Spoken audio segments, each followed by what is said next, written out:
الحمد لله رب العالمين والصلاة والسلام على نبينا محمد وعلى آله وصحبه أجمعين أما بعد، فهذا هو الدرس 29 من دروس شرح العقيدة الطحاوية. السلام عليكم ورحمة الله وبركاته. شرح العقيدة الطحاوية আজকে আমাদের 29তম দর্স শুরু হতে যাচ্ছে। والرسول صلى الله عليه وسلم يقول: والشهر هكذا وهكذا، يعني إما 29 وإما 30. وشهر فبراير كم يوم؟ 29 يوم، صح ولا لا؟ شهر 2 صحيح؟ يعني أنا اليوم هذا نهاية الدورة، نهاية الدورة العلمية، وهي لمدة شهر. নবী করিম সাল্লাল্লাহু আলাইহি ওয়াসাল্লাম বলেছেন, মাস হচ্ছে এরকম এরকম এরকম। বিবাদ দেখা যায় মানে 330 মাস হবে 30 দিনে না 29 দিনে। তো আজকে ফেব্রুয়ারি মাস 29 দিনে হবে। এই ফেব্রুয়ারি মাসের শেষে শেষ পর্যন্ত আমাদের যাওয়া فما زاد فهو فضل، يعني زيادة. بشمولة على المختلف الدروس إن شاء الله. تريدون أن نستمر في الدروس ولا نتوقف؟ الذي يريدني أن أتوقف يرفع يده إذا كان يستطيع. যারা বলেন তারা সাতজন না এখন আসতে শেষ 29 হয়ে গেছে, তারা হাত উঠান। من؟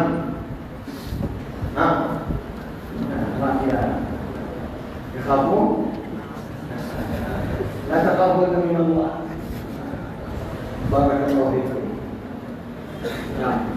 قال في الدرس الماضي ذكر رحمه الله تعالى قوله: ونسمي أهل قبلتنا مسلمين مؤمنين ما داموا بما جاء به النبي صلى الله عليه وسلم معترفين وله بكل ما قال وأخبر مصدقين. شرحت هذا الكلام. بقي لنا ما ورد في بعض النسخ الخطية غير مكذبين، وفي بعض النسخ غير منكرين.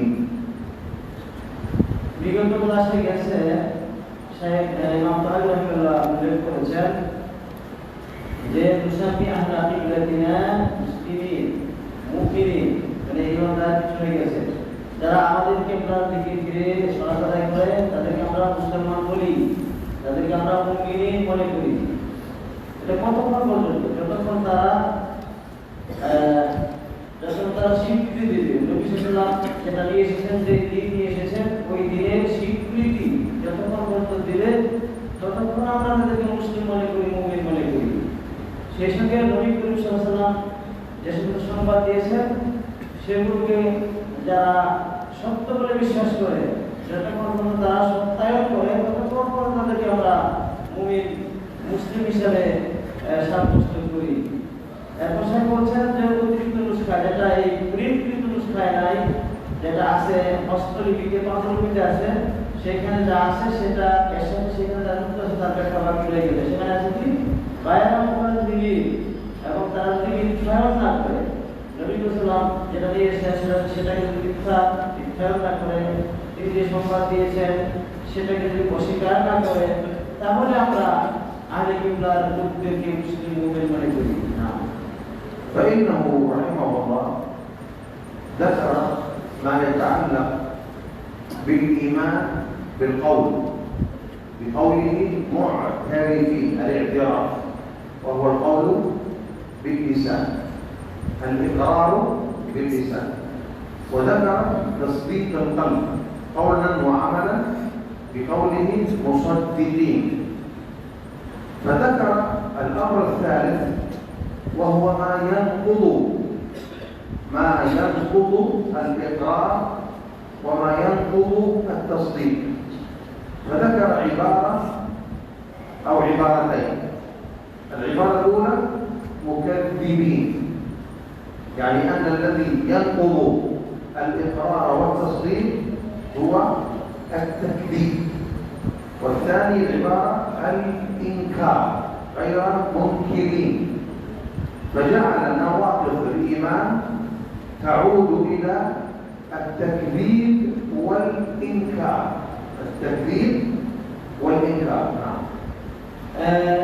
লেখক উল্লেখ করেছেন, প্রথম উল্লেখ করেছেন যে ইমানের ব্যাপারে একটা হচ্ছে ইমানের স্বীকৃতি হবে জবান দিয়ে, তারপরে অন্তর দিয়ে সেটাকে সত্যায়ন করতে বিশ্বাস করতে হবে, তারপরে এই দুইটাকে ভঙ্গ করার ব্যাপারে দুইটা বা তিনটা বাক্য ইমাম তাহাবী উল্লেখ করেছেন। মানে তাসদিকটাকে, জবানের স্বীকৃতিটাকে যে বিষয়ে ভঙ্গ করে দেয় সেটা হচ্ছে একটা হচ্ছে তাকযীব, মানে অস্বীকার করলে, আর ইনকার তাকযীব মানে মিথ্যা প্রতিপন্ন করলে, আর ইনকার মানে অস্বীকার করলে, মিথ্যা মনে করলে এবং অস্বীকার করলে। নবী মুহাম্মদ যে সংবাদ দিয়েছেন, তিনি যে শরীয়ত আল্লাহর পক্ষ থেকে নিয়ে এসেছেন, সেটা যদি কেউ মিথ্যা মনে করে তাহলে ইনকার বা স্বীকৃতি ভেঙে যাবে, অন্তরের বিশ্বাসটা ভেঙে যাবে। অন্যভাবে সেটা যদি অস্বীকার করে তাহলেও মানে জবানের স্বীকৃতি এবং অন্তরের বিশ্বাসটা ভঙ্গ হয়ে যাবে, বিশ্বাস থাকবে না। وعبر بتعبير ثالث فيما يأتي وهو تعبير الجحود. تعبير ماذا؟ الجحود. قال ولا يخرج العبد من الإيمان إلا بجحود ما أدخله فيه. هذه العبارة هي ثالث عبارة عبر عنها عن نواقض الإيمان. তৃতীয় আবারটা হচ্ছে যে একজন মানুষ ঈমান থেকে তখন বের হবে না, মানে যে জিনিসটা তাকে ঈমানের মধ্যে প্রবেশ করিয়েছে, যে জিনিসটা তাকে ঈমানের মধ্যে দাখিল করেছে, ওইটা অস্বীকার না করা পর্যন্ত, কবুল না করা পর্যন্ত ইসলাম থেকে কেউ বের হবে না। মানে যে জিনিসটা ঈমানের মধ্যে তাকে ঢুকিয়েছে, ওইটাকে যতক্ষণ পর্যন্ত অস্বীকার না করবে ততক্ষণ বান্দা ঈমান থেকে বের হবে না। لفظ التكذيب في الأساس هو أمر قولي. أمر قولي أن يقول للصادق كذبت. تكذيب هو أمر قولي أن تقول للصادق ماذا؟ كذبت. فهذا تكذيب بالحق. তাকদীরটা আসলে কোন দ্বারা হয়ে থাকে, কথার মাধ্যমে তাকদীর হয়, মানে মিথ্যা মানে কাউকে কিন্তু সাব্যস্ত করা হয়। যেমন একজন লোক সত্য কথা বললো, তাকে যদি আপনি বলেন মানে গাদাবটা, মানে মানে তাকদীব শব্দটা হয় জবানের মাধ্যমে, জবান দিয়ে কিছু অস্বীকার করলেন সেটাকে বলা হয় তাকদীব। যেমন একটা সত্যবাদীকে আপনি বললেন যে আপনি মিথ্যা বলেছেন, এখানে তাকদীব শব্দটার বিশ্লেষণে সেই কথা বলছেন যে তাকদীব শব্দটা জবানের মাধ্যমে হয়, তাকদীবের যে বিষয়টা জবান দ্বারা হয় না। والإنكار والجحود متقاربة. فالإنكار أن ينكر المعروف، بمعنى أن يتكلم بكلام يبطل ما ثبت أو ينفي ما ثبت. شيء ثابت يقول هذا غير ثابت فينكر وجوده. ইনকির এবং জুহুদ এই দুটো সমার্থবোধক শব্দ। মানে একটা ভালো কথাকে অস্বীকার করা, একটা সাব্যস্ত জিনিসকে যেটা ভালো হিসেবে সাব্যস্ত সেটাকে মানে সেটা বিপরীত সাব্যস্ত করার নাম হচ্ছে ইনকার এবং জুহুদ। هذا الإنكار الجحود بنفس المعنى أن يجحد الحق، يعني أن ينفي وجوده بعد الإقرار به. مثل شخص أعطيته مالا بطلبه، استقرض منك مالا فطالبك به فجحدته، مع أنك أخذته منه وأقررت له به أولا عند أخذه، فجحدته وأنكرت أنه قد أقرضك. فالجحود والإنكار الفرق بينهما دقيق. وهو أن الجحود في العادة والغالب يكون بعد إقرار، أما الإنكار فقد يكون مع الإقرار أو بدون إقرار. মানে জহদ এবং ইনকার শব্দটা যদিও মুরাদ এর পাশাপাশি কিন্তু সূক্ষ্ম পার্থক্য আছে। সেই বলছেন যে জহদ মানে একটা সাব্যস্ত, এটা যদি স্বীকার করার পরে আবার সেটাকে অস্বীকার করাকে বলা হয় জহদ। যেমন আপনি কারো কাছ থেকে কিছু ঋণ নিলেন, টাকা নিলেন এবং স্বীকার করলেন যে আমি নিয়েছি, ফেরত দিব, তারপর আপনি এটাকে অস্বীকার করে সম্পূর্ণরূপে, এটা হচ্ছে জহদ। আর এর কারণ মধ্যে একটা হতে পারে না, মানে একটা স্বীকারোক্তি সহ হতে পারে, স্বীকারোক্তি পরে হতে পারে, স্বীকারোক্তি ছাড়াও হতে পারে। আর জহদের মধ্যে স্বীকারোক্তি এরপর সেটা হয়ে থাকে, যখন একটা হক সাব্যস্ত হয়ে গেছে স্বীকার করতে, তারপরে সেটাকে অস্বীকার করার নাম হচ্ছে জহদ। كذلك لفظة تصديق، تصديق بمعنى الإقرار باللسان والتصديق والإقرار أيضا بالقلب، الإقرار بالقلب. فالتصديق أمر قلبي وأمر لساني. فهذا الشائع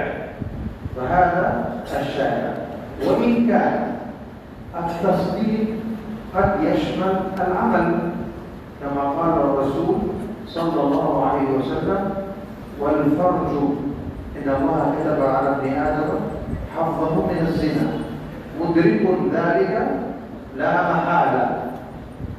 فالعين تزني أو العينان تزنيان وزناهما النظر، إلى أن قال: والفرج يصدق ذلك أو يكذبه، فجعل عمل الفرج تصديقا وترك الفرج تكذيبا، مع أنه عمل وليس نطقا. حتى التكذيب جعله ماذا؟ عمليا وليس فقط تكذيبا لسانيا. অনুভাবে তাসদিক শব্দটা, তাসদিক এটা মানে অন্তরের মাধ্যমে হয়, অন্তরের স্বীকারোক্তির মাধ্যমে হয়, জবানের স্বীকারোক্তির মাধ্যমে হয়, অনুভাবে মানে আমলের বাস্তবায়ন করার নাম হচ্ছে তাসদিক। যেমন নবী করিম সাল্লাল্লাহু আলাইহি ওয়াসাল্লাম বলেছেন যে চোখের জিনা আছে, তারপরে মানে অন্তরের জিনা আছে, আর সেটা কি করে লজ্জাস্থান সেটাকে বাস্তবায়ন করে, লজ্জাস্থানের বাস্তবায়ন, লজ্জাস্থানের বাস্তবায়নটাকে তাসদিক হিসেবে উল্লেখ করা হয়েছে এবং বাস্তবায়ন না করাটাকে তাকদীর বলা হয়েছে। সুতরাং তাকদীর হচ্ছে তাসদিকের বিপরীত। তো শাইখ এটা বলতেছেন যে তাসদিক শব্দটা যেটা এসেছে ইমানের শব্দের মধ্যে, এটা অন্তরের তাসদিক, জবানের তাসদিক এবং আমলেরও তাসদিক। যেমন শাইখ একটা হাদিস উল্লেখ করলেন যেখানে অঙ্গ প্রত্যঙ্গের দ্বারা জবানের স্বীকৃতি এবং অন্তরের স্বীকৃতি থেকে বাস্তবায়ন করাকে তাসদিক বলা হয়েছে, আর বাস্তবায়ন না করাটাকে তাকদীর বলা হয়েছে। عندنا الآن كم لفظ؟ কয়টা লফজ হলো? 4. الآن 4: تصديق، تكذيب، إنكار، جحود. ماذا الخامس؟ نسيت. فهمتوا؟ أهلا وسهلا ومرحبا بكم. نعم، مرحبا وأهلا أيها الصغار والكبار. كم لفظ؟ 4টা শব্দ হলো ইমানের সংজ্ঞার ভিতরে। 4 ألفاظ: 1 2 هذه 4 احفظوها مهمة. لماذا مهمة؟ لأن الفتنة اليوم من الخوارج في هذه الألفاظ. যেগুলো মুখস্থ রাখতে হবে 4টা শব্দ, বর্তমানে হাজিদের ফিতনা এই 4টার মধ্যে। সুতরাং এই 4টা জিনিসকে ভালোভাবে বুঝতে হবে, মনে রাখতে হবে। هذه الألفاظ موجودة في القرآن وفي السنة এটা শব্দ কোরআনে আছে, হাদিসে আছে, وفي كلام العلماء، আলেমদের কথা বলতে আছে। وقد استخدمها أهل البدع استخداما خاصا، বেদাতীরা এগুলো ভুল ব্যবহার করেছে। فجعلوا التصديق لا يشمل العمل، তারা মনে করে তাসদীক আমলকে আবশ্যক করে না, তাসদীক এক জিনিস, আমল আরেক জিনিস মনে করে। وجعلوه فقط نورا ودليلا على الإيمان ليس من الإيمان على التصديق، তারা মানে আমলগুলোকে তাসদীক মনে করে না, বরং তাসদীকের মানে নূর মনে করে, আমল মনে করে। এই আমলগুলো যে আমরা করি সেগুলো তারা তাসদীক মনে করে, মানে ঈমান মনে করে না। এগুলো মনে করে ঈমানের নূর, ঈমানের আলো মনে করে। والجهمية جعلوا الإيمان، جعلوا التصديق ماذا؟ الجهمية العلم بالله، جعلوا التصديق ماذا؟ العلم بالله، علم القلب لا يدخل فيه عمل القلب. জাহামি সম্প্রদায়ের লোকেরা ঈমান বলতে শুধুমাত্র আল্লাহ সম্পর্কে জানাটাকে যথেষ্ট মনে করে, আমলকে তারা ঈমান মনে করে না, আমলকে তারা তাসদীক মনে করে না। শুধুমাত্র অন্তর দিয়ে জানলেই ঈমান হয়ে যাবে, তাসদীক হয়ে যাবে তাদের মধ্যে। فالمرجئة حرفوا معنى التصديق، আর মুরজিআদের সম্প্রদায় আছে, তারা তাসদীকের অর্থটাকে বিকৃত করেছে। أنت سلفي من أهل الحديث، إذا قلت الإيمان التصديق ماذا سيفهم الناس؟ ربما أنت من مرجئة الفقهاء، ربما أنت من الجهمية، لأن الجهمية يقولون الإيمان التصديق، والمرجئة الفقهاء يقولون الإيمان التصديق. كيف نعرف أنك تريد الحق؟ فاللفظ موهم.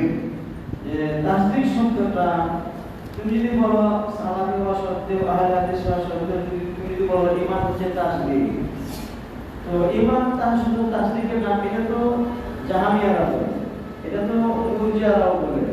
মুরজিআতুল ফুকাহা অথবা মুরজিআ আল-উলা, সে যাই হোক, তারা সবাই শুধুমাত্র তাসদীক, ঈমান বলতে তারা তাসদীককেই বুঝে। তো কিভাবে আমরা পার্থক্য করবো যে তুমি একজন সালামি? اللفظة الثانية التكذيب. التكذيب مر معنا في الحديث أن العمل قد يكون تكذيبا، فلما تنزه الفرج عن الزنا صار هذا تكذيبا بزنا العين وزنا البصر أو السمع وهكذا. তাকদীর এটা আমলের মাধ্যমে তাকদীর হয়। যেমন মানে চোখের জিনা, অন্তরের জিনা, এটা যদি বর্জন করে, মানে যৌনাঙ্গ যদি এটাকে প্রত্যাখ্যান করে, তাহলে এটা হলো তাকদীর হলো। সুতরাং এই তাকদীর শব্দটা এটা আমলের সাথে সম্পর্ক রয়েছে। হাদিসে গেছে ওইখানে আল্লাহ তাকদীর হবো, আমি তাকদীর হবো। فالأصل في التكذيب أنه باللسان، তাসদীক শব্দটার মূল সম্পর্ক হচ্ছে জবানের সাথে। ويكون التكذيب أيضا بالعمل كما في الحديث السابق. তাকদীবটা আমলের মাধ্যমে হয়, যেমন হাদিসে গেল মানে তারপর মানে ফাহিশা, এটা তাকদীব। ويكون التكذيب بالقلب، كذب بالإيمان، كذب بالله. তাকদীবটা আমাদের মাধ্যমে হয়, যেমন আল্লাহর ঈমান আনাকে অস্বীকার করলো অন্তর দিয়ে, সুতরাং তাকদীব এটা অন্তরের মাধ্যমে হয়ে থাকে। إذا التكذيب في الشرع يقال بالقول وبالعمل وبالقلب. তাকদীবটা জবানের মাধ্যমে হয়, অন্তরের মাধ্যমে হয়, আমলের মাধ্যমে হয়। আর তাকদীব শব্দের বাংলা যেটা বলতে এটা মিথ্যায়ন, এবার বলতে পারি মিথ্যায়ন, আর তাসদীক মানে সত্যায়ন, এবার বাংলা অনুবাদ করা যেতে পারে না। الجهمية حرفوا حرفوا معنى التكذيب، حرفوا معنى التكذيب. জাহামিয়ারা তাকদীরের অর্থ বিকৃত করেছে। وكذلك عموم المرجئة সমস্ত অধিকাংশ মুরজিয়ারাও বিকৃত করেছে তাকদীরের অর্থকে। فجعلوا التكذيب في القلب فقط. তারা মানে শুধুমাত্র অন্তরের মিথ্যাটাকে তারা মানে তাকদীর করে, অন্তরের মিথ্যাকে তারা তাকদীর করে। الجهمية جعلوا التكذيب فقط الجهل بالله، الجهل بالله. জাহামিয়াদের মধ্যে তাকদীর হচ্ছে আল্লাহকে না জানা, অন্তরের মাধ্যমে আল্লাহ সম্বন্ধে না জানাকে তারা তাকদীর মনে করেছে। مرجئة الفقهاء جعلوا التكذيب بالقلب وباللسان فقط. মুরজিয়াতুল ফুকাহা যারা তারা তাদের মধ্যে তাকদীর করতে জবানের মাধ্যমে এবং অন্তরের মাধ্যমে কিভাবে তাকদীর হয় তাদের মধ্যে। السجود للصنم كفر أكبر. السجود للصنم كفر أكبر. মূর্তিকে সিজদা করা বড় কুফরি। الجهمية الذين يقولون بالكفر هذا يقولون السجود للصنم ليس تكذيبا عمليا، لا، إنما هو دليل على تكذيب القلب، إنما هو دليل على تكذيب القلب. জাহামিয়ারা মনে করে মূর্তির সামনে সিজদা করাটা এটা তাকদীর নয়, এটা তাকদীর নয়, এটা হচ্ছে অন্তরের তাকদীরের একটা প্রমাণ। মূলত এটা কি নয়, তাকদীর নয় বা কুফরি নয়, এটা প্রমাণ স্বরূপ। مرجئة الفقهاء كذلك يقولون السجود للصنم تكذيب قلبي دليل، ولكن الجهمية عندهم التكذيب الجهل بالله.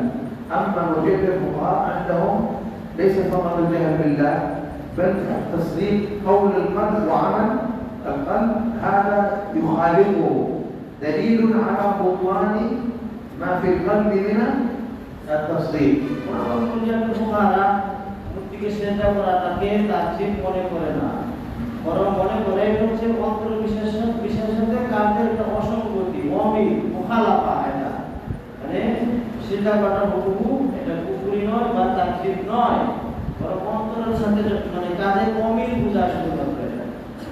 ما الفرق؟ سؤال لكم انتم، سؤال لكم جميعا، ما الفرق إذا بين مذهب الجهمية ومرجئة الفقهاء في الحكم على ساجد الصنم بالكفر؟ ما الفرق بينهما؟ من يعلم الجواب؟ যে সিজদাকে মানে মূর্তিকে সিজদা করাটা এটা জাহামিয়াদের কথার মাঝে এবং মুরজিয়াতুল ফুকাহার কথার মাঝে হুকুমগত পার্থক্য। ما الفرق؟ যে মূর্তিকে সিজদা করে এর হুকুম কি, এর হুকুমগত পার্থক্যটা কি জাহামিয়াদের কথার মাঝে এবং মুরজিয়াতুল ফুকাহাদের যে কথাটা, এই দুই কথাটার পার্থক্য কি? كلهم يقولون كافر، يقولون انه كافر. لماذا كافرا؟ كان كافرا. ما الفرق بينهما؟ من يعلم؟ সবাই কাফের বলে, কিন্তু পার্থক্য تعلم الفرق؟ ماذا قلت لكم؟ قلت لكم مرة أخرى الجهمية يرون أنه السجود للصنم دليل على الجهل بالله، ليس دليل على أن العمل من الإيمان قلبي، لا، الجهل بالله، انتفاء علم القلب. مرجئة الفقهاء انتفاء علم وعمل القلب مع انتفاء التصديق، يعني هما يتفقان مرجئة الفقهاء والجهمية أن السجود للصنم يلزم منه انتفاء التصديق، لكن ما الفرق؟ الفرق بينهما الفرق في التصديق الذي انتفى، ما هو؟ فالجهمية دل على جهلهم بالله، المرجئة الفقهاء دل على كفرهم بالله الباطن، دليل، وليس أن السجود للصنم كفر، ولكنه دليل على الكفر، دلنا على الكفر. نعم. সেই বলছেন যে পার্থক্য হচ্ছে যে জাহামিয়ারা মনে করে যে মূর্তিকে সিজদা করা এটা আল্লাহ সম্বন্ধে মূর্খতা অর্পণ না, এটা কিন্তু তারা মানে সরাসরি কুফর এটা মনে করে না। মনে করে কি যে তাদের আল্লাহ সম্বন্ধে সাথে তারা মূর্খ। আর মুরজিয়ারা মনে করেন যে মূর্তিকে সিজদা করা এটা হচ্ছে دليل على بطلان تصديق القلب الشامل لقوله وعمله. মানে মুরজিয়াদের মুবারক মতে এটা হচ্ছে তাদের মানে অন্তরের স্বীকারোক্তি এবং জবানের স্বীকারোক্তিকে বাতিল প্রমাণিত করে। মানে মুরজিয়াদের মুবারক এদের মধ্যে মূর্তিকে সিজদা করার মানে হচ্ছে স্বীকারোক্তিটা বাতিল হয়ে গেল, জবানের স্বীকারোক্তি এবং অন্তরের স্বীকারোক্তি বাতিল হয়ে যায়। يعني الجهمية والمرجئة الفقهاء يتفقون أن السجود للصنم دليل على الكفر، ليس كفرا لذاته وإنما دليل على وجود الكفر في القلب. ما هو الكفر اختلفا. الكفر الذي في القلب عند الجهمية الجهل بالله، عند مرجئة الفقهاء ذهاب التصديق، قول القلب وعمل القلب. في فرق ولا ما في فرق؟ في فرق دقيق وفي اتفاق. طيب أهل السنة ماذا يقولون؟ উভয় ফিরকার মতে উভয় ফিরকার মত হচ্ছে যে মূর্তিকে সিজদা করা হচ্ছে এটা কুফরি দলিল। মানে জাহামিয়াদের মতে শুধুমাত্র মানে মূর্খতার প্রমাণ, মূর্খতার প্রমাণ, আর মুরজিয়াদের মতে মানে অন্তরের স্বীকারোক্তি জবানের স্বীকৃতি বাতিল হওয়ার প্রমাণ। কিন্তু উভয়েরই মতে মানে মানে এটা কুফরি নয়, বরং কুফরির মানে প্রমাণ বহন করে।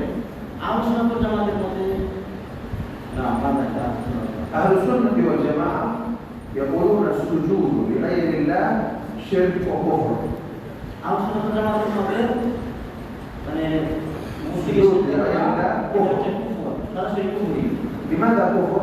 لأن الدليل الشرعي قام على أن هذا الفعل من أفعال المشركين، وصرف العبادة لغير الله شرك وكفر، ومن صفة الكفار أنهم يسجدون لأصنامهم، هذا فعل من أفعال الكفار وهو مخرج من الملة.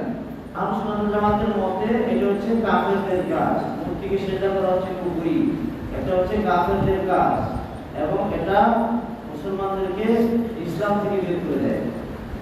ووجود هذا الكفر دليل أو يلزم منه ذهاب الإيمان كله أصله وفرعه. মানে কুফরি হয়ে গেলে ঈমান বলতে যেখানে ঈমান চলে যায়, ঈমানের শাখাও চলে যায়, মূলও চলে যায়। يعني أن هذا الفعل بذاته كفر أكبر، ليس دليلا على الكفر، هو كفر. মানে মূর্তিকে সিজদা করা মূলত দিক থেকে কুফরি, এটা কুফরির একটা নির্দেশনা প্রদানকারী তা নয়। কুফরি নির্দেশনা দেয় এটা নয়, বরং এটা সরাসরি মূলত দিক থেকে কুফরি।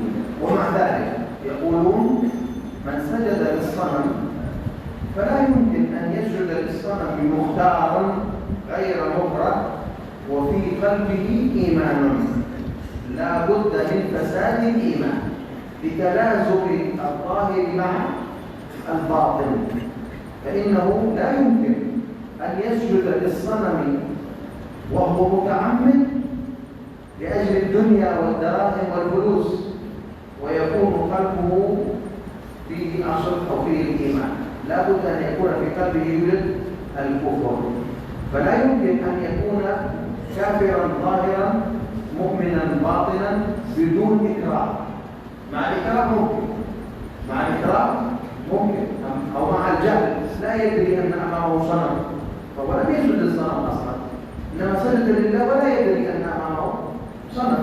الكلام هنا مع العمد، يسجد للصنم لأجل ماذا؟ تكة فلوس، اسجد للصنم تعطيك 1000 تكة يسجد، هذا كفر بالله. بالاكتساب. الفعل أهل السنة يقولون إن السجود للصنم كفر بذاته، ويقولون إن هذا الكفر العملي يلزم منه كفر الباطل إلا إن كان مكرها، إلا إن كان مكرها. نعم. আহলে সুন্নাত ওয়াল জামাতের মতে মূর্তিকে সিজদা করা হচ্ছে কুফরি। মানে অন্তরে ঈমান রেখে সে কখনো কুফরি করতে পারে না, এটা আহলে সুন্নাত ওয়াল জামাতের আকীদা, যে অন্তরে ইমান লুকায়িত রেখে ঘুরি করবে নবীকে সেজদা করবে এটা হতে পারে না। তবে সে যদি তাকে চাপ দেওয়া হয়, বল প্রয়োগ করা হয়, সেই কথা ভিন্ন। জোর করে যদি ঘুরি করানো হয় তাহলে হতে পারে কোনো সুন্নি মুসলমানের দ্বারা। অন্যথায় অন্তরে ইমান রেখে কখনোই সে মূর্তির সামনে সেজদা করতে পারে না, মূর্তিকে সেজদা করতে পারে না।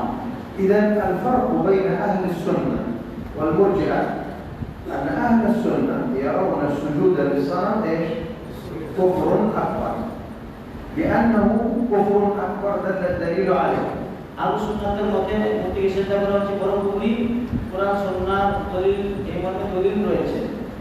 المرجئة يقولون هو كفر لأنه دليل على الكفر الباطن، ليس لأنه هو كفر. আর মুরজিয়াদের মতে মূর্তিকে সেজদা করা সরাসরি কুফরি নয়, বরং এটা হচ্ছে অন্তরের কুফরির প্রমাণ। অন্তরের কুফরিটা মানে প্রমাণ করে, সরাসরি কুফর নয়। فهمتوا الفرق؟ الآن نحن تعلمنا أن الجهمية والمرجئة يجعلون الكفر خاصا بماذا؟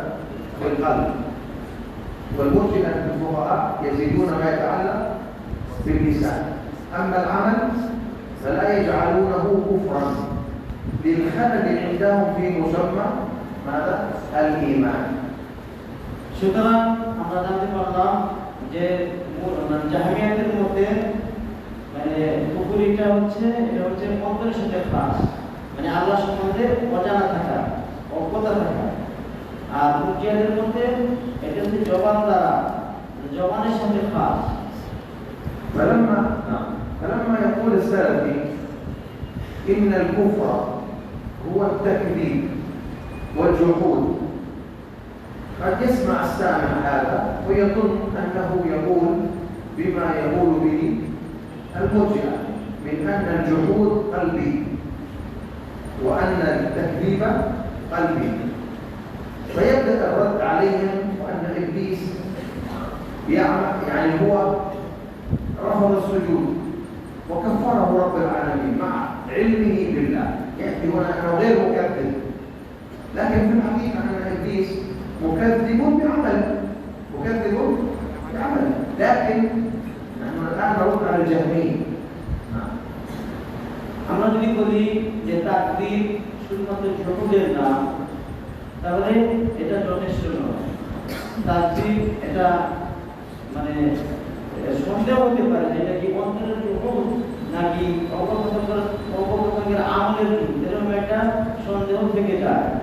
সুতরাং তাকদীর মানে শুধু অন্তরের জহুদ নয়, এটা মানে অপকর্মের মাধ্যমে কি হয়, মানে তাকদীর হয়। যেমন ইবলিস মানে সে কি করেছিল, মানে চিন্তা করতে অস্বীকার করেছিল, মানে অপকর্মের দ্বারা সে যা করে নাই, সে কি করেছে, মানে তারা কি হয়েছে, তাকদীর হয়েছে, মানে কাজের মাধ্যমে মানে আদেশ প্রত্যাখ্যান করার মাধ্যমে তাকদীর হয়েছে। তো তাকদীর যদি সূর্য হোক তাহলে তো এটা জাহামিয়াদের সাথে মিলে যাচ্ছে, এমনকি মুরজিয়াদের সাথে মিলে যাচ্ছে। সুতরাং শুধু তাকদীরের শুধু জহুদটা, অন্তর অস্বীকারটা, এই প্রয়োগটা মানে যথেষ্ট নয়। এবং সে মানে জবাব দিচ্ছেন মুরজিয়াদের, জাহামিয়াদের জবাব দিচ্ছেন যে তারা শুধুমাত্র তাকদীর মধ্যে জহুদকে বোঝায়। আহলে সুন্নাত ওয়াল জামাতের লোকেরা মানে জবাব দিয়েছেন যে তাকদীর শুধুমাত্র অন্তরের দ্বারা হয় এটা নয়, বরং কাজের মাধ্যমে হয়, অপকর্মের মাধ্যমে জহুদ হয় না। إن شاء الله سأزيدها بيانا لما يأتي الكلام عن هذا الموضوع من كلام الطحاوي. এই প্রসঙ্গে আরো সামনে ইনশাআল্লাহ কালাম আসবে, কথা আসবে ইনশাআল্লাহ। وهذه المسألة من أصعب المسائل. এটা হচ্ছে কঠিন মাসআলা, সেই যেটা বলছেন বিবেচনা করতেছেন, এগুলো সমানে কঠিন, আসলে কঠিন, মানে অত্যন্ত গুরুত্বপূর্ণ। আমরা যে সমস্ত আগে অনুবাদ করছি সেখানে এইভাবে সাইকেল বলছেন, সেভাবে নাই, মানে সেই অতিরিক্ত মানে এভাবে বলছেন, শুধু করে বলছেন না। وممكن أكثركم لم يفهمها. এটা আমাদের কাছে অজানা থাকতে পারে, কেউ নাও বুঝতে পারে। لكن أنا أعطيتكم الآن نبذة، فيما بعد يكون أسهل للفهم. মানে এখন সংক্ষেপে বলা হচ্ছে, পরে ইনশাআল্লাহ শেখ ব্যাখ্যা করবেন, তখন বোঝা যাবে ইনশাআল্লাহ। والتسجيل موجود. রেকর্ড আছে, অডিও আছে, আমরা ইনশাআল্লাহ পরবর্তীতে বুঝিয়ে দিব ইনশাআল্লাহ। بعد سنوات لما تتعلم تحتاج إلى هذه المسألة تسمع الدرس تفهم. Insyaallah akan berjalan insyaallah. Itu kita ada atas itu yang pastikan dari awal. মানে তাসদিক যেমন হয় অন্তরের মাধ্যমে হয় জবানের মাধ্যমে তাসদিক মানে ইমানের অর্থটা ইমানটা কি ইমানের সঙ্গে কি করেছো ওয়া তাসদিকু বিল জিনান ওয়াল ইকরার বিল লিসান ওয়াল আমাল বিল আরকান এটা হচ্ছে ইমানের সংজ্ঞা তাই না মানে ইমান সংজ্ঞা মানে তাসদিকের সংজ্ঞা এটা এর বিপরীত হচ্ছে তাকদীর ওই তাকদীরটা অনুরূপভাবে হয় অন্তরের মাধ্যমে হয় জবানের মাধ্যমে এবং হয় অঙ্গপ্রত্যঙ্গের মাধ্যমে বিপরীত বিপরীত বুঝতে পারছেন এটা হচ্ছে মূল কথা এটা আছে তো জাহামিয়ারা বলতেছে তাসদিকটা শুধুমাত্র হয় মানে ঈমানটা শুধু হয় অন্তরের মাধ্যমে আল্লাহকে জানলে ঈমান হয়ে যাবে আর মুরজিয়ারা একটু বাড়িয়েছে অন্তর দিয়ে জানা বিশ্বাস করা মানে স্বীকৃতি এটাই যথেষ্ট আমাদের দরকার নাই কিন্তু আরো সন্তান আমাদের সবার বিভিন্ন মানে ভিন্ন রকম তাদের যে অনুরূপভাবে এবার আসছে তারা তাকদীরের মধ্যে বুঝতে পারছেন না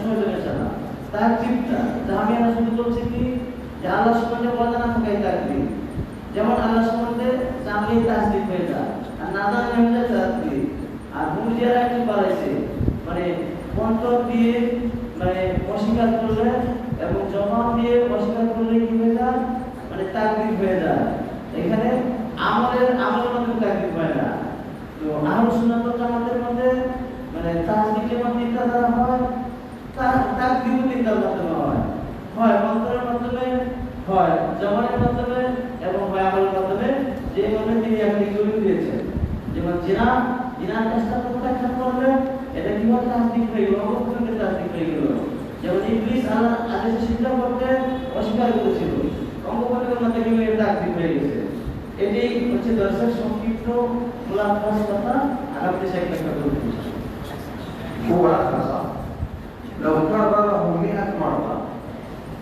بعض الطلاب لن يفهموا.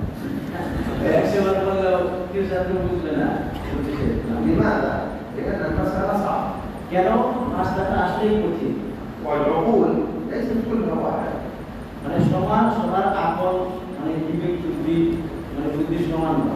بعض الطلاب المرحلة الزمنية عقله ما زال صغير يحتاج أن يكبر.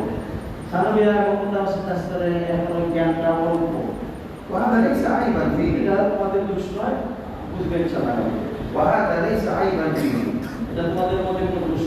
هذه خلقة الله. فأنا أعلم أن بعضكم لن يفقهوا الآن لكن هو الآن سمع.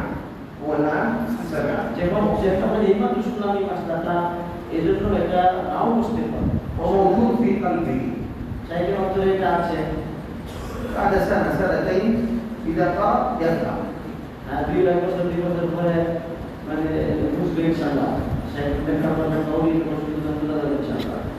فهمتم؟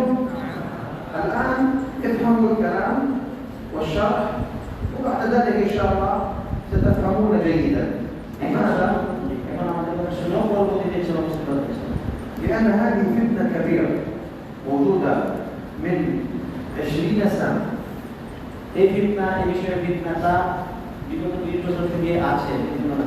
وتسلط بها الخوارج على كثير من السلفيين.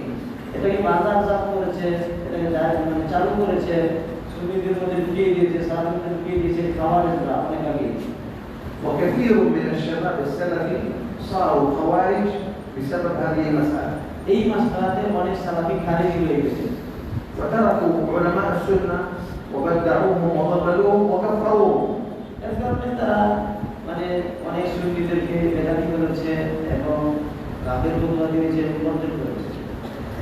يعني أنت الآن تحترم علماء السنة. إذا دخلت في هذه الفتنة تصبح تلعن علماء السنة.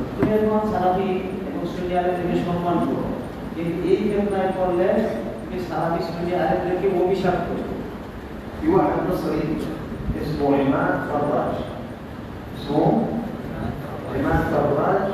وكان في مكتب الجاليات بالعيون والأحساء.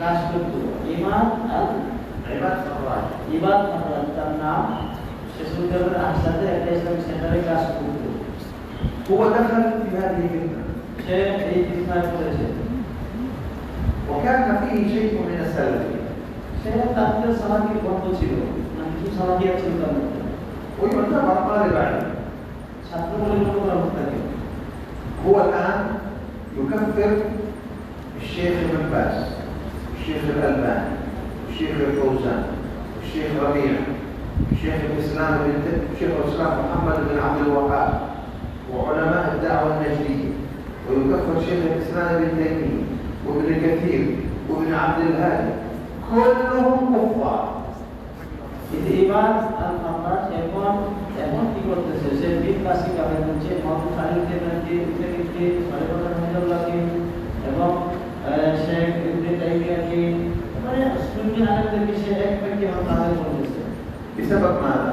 العذر بالجهل এটা জাহের عدم العذر بالجهل মানে আদালত لا يعذر بالجهل هو মানে তাকে এবারে হুকুম মনে করা হবে না هذه مسألة এই মাসআলা بسبب الإيمان والكفر মানে ঈমান এবং কুফর মাসআলাতে তাকে মানে মুখ্যতার উপর তাকে গ্রহণযোগ্য নয় يعني كفر علماء السنة الأكابر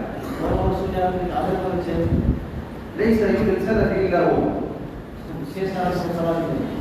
وهو خارجي ليس بسلفي فإنه المسألة خطيرة لكن أنا شرحت لطلاب العلم الكبار اللي في التخصص والأساتذة في المدرسة يفهمون أما الطلاب الآخرون حسب مستوياتهم الذكي يفهم والذي ما زال يفهم بعدهم إن شاء الله. এটা মাসআলা ভয়ানক মাসআলা কঠিন মাসআলা শাইখ মানে মাহাদিসের জন্য মুস্তাদের জন্য বর্ণনা করেছেন তারা বুঝেছে ঠিকই করেছে সে আমরা বুঝেই মাসআলা কিন্তু ছোট ছোট ছাত্ররা এগুলো অনেক বুঝতে না ইনশাআল্লাহ পরে বুঝবে ممكن في الثانوي يفهم أكثر من التخصص بعض الطلاب.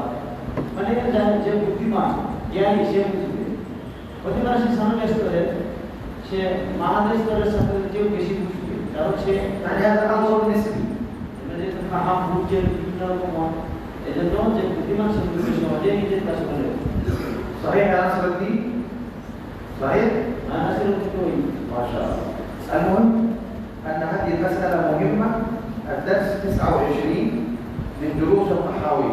احفظوا الرقم. بعدين إذا أردتم أن تراجعوا الدرس هذا ودرس 28 ودرس 28 هذا مهم جدا. যে বলছেন যে তোমরা এই পৃষ্ঠতম দশ থেকে রাখো এটা আমাদের শেখ করে বের করবেন এটা হচ্ছে গুরুত্বপূর্ণ এটা শান্তি এটা না তার তোমরা اقرأ. সাহাবাদের যখন আসবেন তখন সেখানে বের করবেন ইনশাআল্লাহ আমাদের জন্য সময় করবেন اقرأ صفحة فقرتين. بسم الله الرحمن الرحيم الحمد لله رب العالمين والصلاة والسلام على أشرف الأنبياء اذكر شوي نبينا محمد وعلى آله وصحبه أجمعين.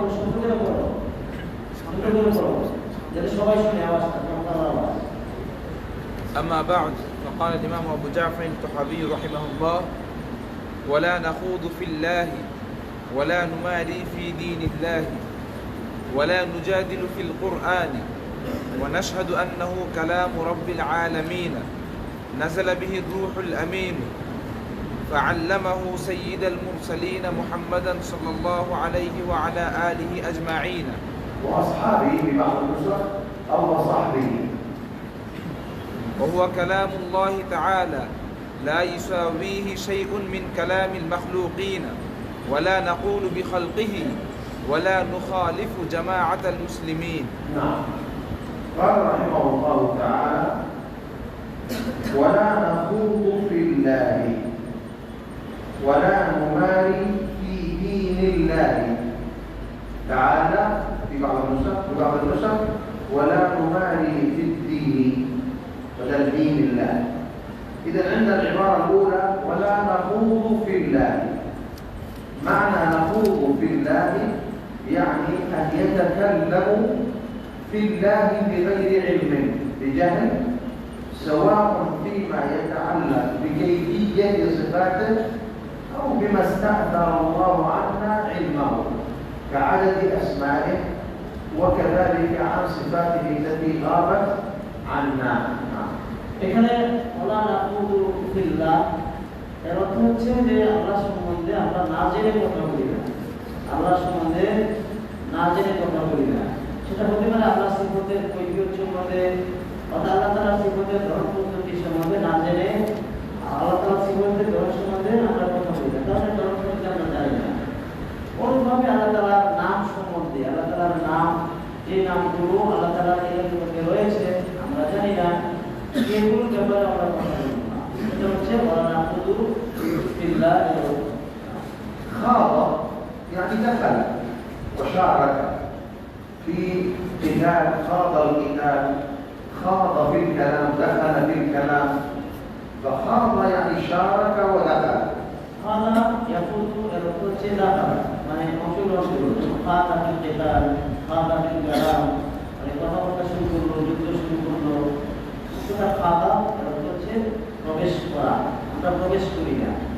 الله تعالى وإذا رأيت الذين يخوضون في آياتنا فأعرض عنهم حتى يخوضوا في حديث غيره. يعني إذا رأيتم من يتكلم في آيات الله بالجحود والباطل والتكذيب والاعتراض فلا تجلسوا، والاستهزاء، فلا تجلسوا مع هؤلاء الكفار حتى يخوضوا في حديث آخر لا يحرم الحديث فيه، فيجوز الجلوس معهم في الكلام المباح، في الكلام المباح.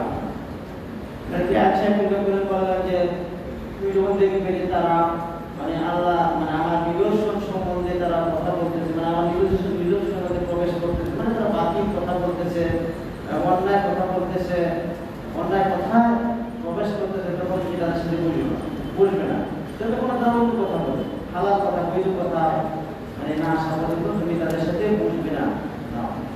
قال الله تعالى في سورة النساء وقد نزل عليكم في الكتاب أن إذا سمعتم آيات الله يكفر بها ويستهزأ بها، هذا الخوف.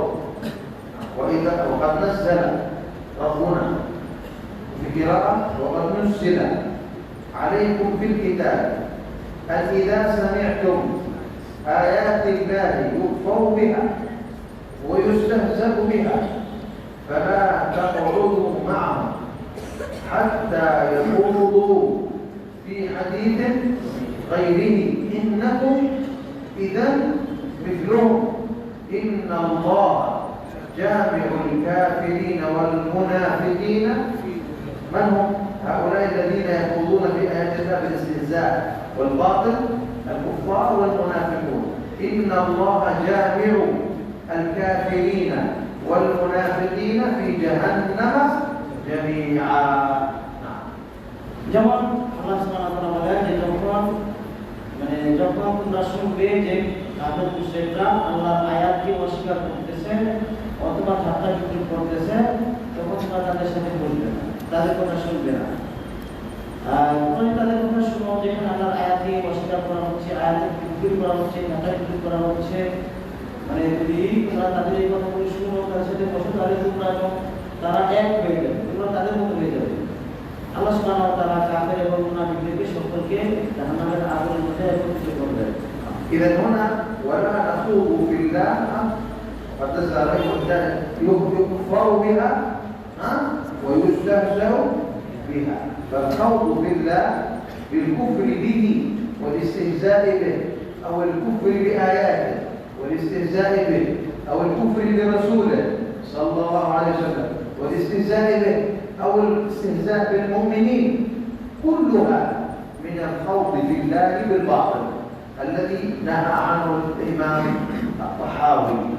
এখানে বলছেন লা তাকুযু বিল্লাহ, এর অর্থ হচ্ছে আল্লাহর প্রতি কুফরি করা, আল্লাহর নিদর্শনের প্রতি কুফরি করা, অথবা ঠাট্টা বিদ্রুপ করা, অথবা রাসূলকে নিয়ে ঠাট্টা বিদ্রুপ করা, এমনকি মুমিনদেরকে নিয়ে ঠাট্টা বিদ্রুপ করা, কোথায় ইমাম তাহাবী রাহিমাহুল্লাহ বলেছেন না নাকুলু ফিল্লাহ, এর মানে হচ্ছে আল্লাহর প্রতি, আল্লাহর আয়াতের প্রতি, আল্লাহ রাসূলের প্রতি কুফরি করা এবং ঠাট্টা করা, এসব কন্ডিশন করে না। وذكر الله عن الكفار أنهم يقولون يوم القيامة وكنا نخوض مع الخائضين وكنا نكذب بيوم الدين حتى أتانا اليقين عن الموت فما تنفعهم شفاعة الشافعين. যেমন তারা বলেন যে আমরা কি কুননা নাকুলু مع الخائضين. যারা সমালোচনা করতে তাদের সাথে هذا الخائضين نتكلم عنه. যারা কুফরি করতো তাদের সাথে আমরা বসতাম, নাকুলু মাল খাইতে, যারা কুফরি যারা করছে তাদের সাথে আমরা কুফরি করতাম, কুফরিতে লিপ্ত হইতাম, এটা হচ্ছে উদ্দেশ্য। وقال صلى الله عليه وسلم تفكروا في مخلوقات الله ولا تفكروا في ذات الله ولا تفكروا في ذات الله. যেমন রাসূলুল্লাহ সাল্লাল্লাহু আলাইহি ওয়াসাল্লাম বলেছেন আল্লাহ মানে সৃষ্টির মধ্যে তোমরা চিন্তা করো, আল্লাহ মাখলুকাতের মধ্যে তোমরা গবেষণা করো, আল্লাহ সত্তার মধ্যে তোমরা চিন্তা করো না, গবেষণা করো না। الآية السابقة وقد نزل عليكم في الكتاب أن إذا سمعتم آيات الله يكفر بها ويستهزأ بها ظاهرها كما في الآية في الكفار إن الله جامع الكافرين والمنافقين، ولكن تشمل الآية أهل البدع الذين يخوضون في تأويل الصفات وفي تشبيه الصفات وفي تحريف العقيدة وفي تحريف العبادات. قال ابن عون كان ابن سيرين تعرفون ابن سيرين؟ الإمام محمد بن سيرين البصري كان ابن سيرين يرى أن هذه الآية نزلت في أهل الأهواء فالجلوس مع أهل البدع في بدعهم مما نهى الله عنه وأمر بعدم مجالستهم في مجالس بدعتهم. وقد نزل عليكم في الكتاب إذا سمعتم. Allah Taala বলেছেন যে জীবনটা বলেছেন যে ইদা সামিতু আয়াতিল্লাহি তাওফিহা ওয়াইস্তাযবিহা, এই আয়াত সম্বন্ধে মানে এই আয়াতের মানে ব্যাখ্যা করা হয়েছে এখানে যদিও কাফিরদের উপরে নাযিল হয়েছে, মানে তাহলে একটা আয়াতের অংশটিকে মানে বলছে যে কাফিরদের ব্যাপারে, কিন্তু এটা ওই সমস্ত লোকদের ব্যাপারেও মানে হতে পারে যারা কি করে সিফতের তাবিল করে অথবা আল্লাহ তাআলার সিফতের তাসবিহ দেয় অথবা তারা আকীদাকে বিকৃত করে অথবা ইবাদতকে বিকৃত করে, তাদের ব্যাপারে এটা হতে পারে। মানে আয়াতটা যদিও নাযিল হয়েছে কাফিরদের বিরুদ্ধে, কাফিরদের ব্যাপারে, কিন্তু এটা বেদাতীদেরকেও শামিল করে, বেদাতী সম্প্রদায়ের উপরে আয়াতটা সেট করে দিতে পারে। যেমন একটি সিরিয়াল রাহিমাহুল্লাহ বলেছেন যে আয়াতটা নাযিল হয়েছে আহলুল আহওয়া তথা বেদাতীদের ব্যাপারে। সুতরাং কাফিরদের সাথে যেমন মানে বসা নিষেধ, যারা আয়াতকে তিরস্কার করে, আয়াতকে অস্বীকার করে, তাদের সাথে যেমন মানে বসা নিষেধ, অনুরূপভাবে বেদাতীদের সাথেও বসা নিষেধ, তাদের সাথে বসা করতে নিষেধ করা হয়েছে এই আয়াতে। فنحن أهل السنة والجماعة لا نخوض في الله بالباطل ولا نجلس مع من يخوض في الله بالباطل. আমরা আলোচনা বাতিল যারা বাতিল নিয়ে কথা বলে, বাতিলের মধ্যে যারা প্রবেশ করে তাদের সাথে আমরা বসবো না। যেমন বেদাতী কথা বলা হলো, যারা আল্লাহর সিফাতে তাবিল করে, তাসবিহে বিকৃত করে, তাদের সাথে আমরা বসবো না, তাদের সাথে আমরা কথা বলবো না, বাতিল বলতে সাথে কথা বলবো না। أكتفي بهذا القدر ونبقى إن شاء الله في الدرس القادم. والله أعلم وصلى الله وسلم على نبينا محمد والحمد لله رب العالمين.